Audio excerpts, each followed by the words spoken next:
आपण सुसंस्कृत महाराष्ट्र आपला आहे, त्यामुळे सर्वांनी त्याची काळजी बोलताना घेतली पाहिजे असं माझं मत आहे. गणेशोत्सवामध्ये जरांगे पाटील मुंबईत येणार. गणेशोत्सवामध्ये जरांगे पाटील जर मुंबईत आले, त्यांचे कार्यकर्ते मुंबईत आले, कायदा सुव्यवस्था आणि सुरक्षेचे प्रश्न देखील गंभीर बनू शकतो. मी एवढंच सांगतो, मनोज जरांगे पाटील हे मराठा समाजासाठी त्यांनी अनेक आंदोलनं केली. मी मुख्यमंत्री असताना देखील त्यांनी आंदोलनं केली आणि त्यांचे अनेक प्रश्न जे आहेत, म्हणजे शिंदे साहेबांची कमिटी जी आहे ती आपण नेमली, जस्टिस शिंदे कमिटी आयोग आपण नेमला आणि त्याचबरोबर जे कुणबी समाजाच्या नोंदी सापडत नव्हत्या, मोठ्या प्रमाणावर कुणबी समाजाच्या नोंदी देखील आपण त्यांना नोंदी शोधल्या आणि त्याचबरोबर जस्टिस शिंदे कमिटीने देखील चांगलं काम केलं. त्यांना अनेक ज्या काही योजना आहेत त्या योजनांचाही लाभ आपण दिला.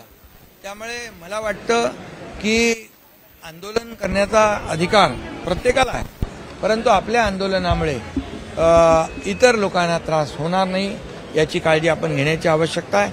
गणपतीचे दिवस आहेत आणि मुंबईमध्ये लाखो गणेश भक्त गणेशोत्सव साजरा करत असतात.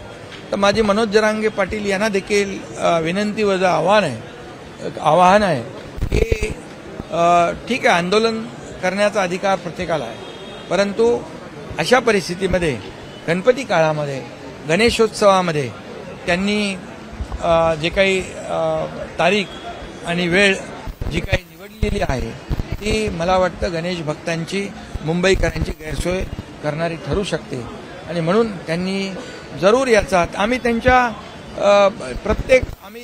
जेव्हा मी मुख्यमंत्री होतो त्यावेळेस मी स्वतः त्यांना भेटलो होतो.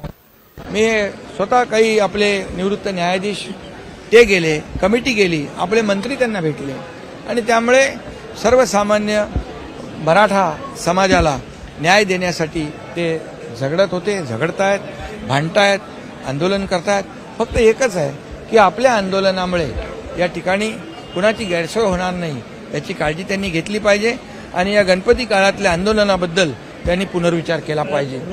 आणि त्याचबरोबर कधीही सामाजिक लढा लढणारा जो कार्यकर्ता असतो त्यांनी सामाजिक लढा आणि ती बांधिलकी जपताना इतर कुणाच्या भावनाही दुखावल्या जाणार नाहीत याची देखील काळजी घेतली.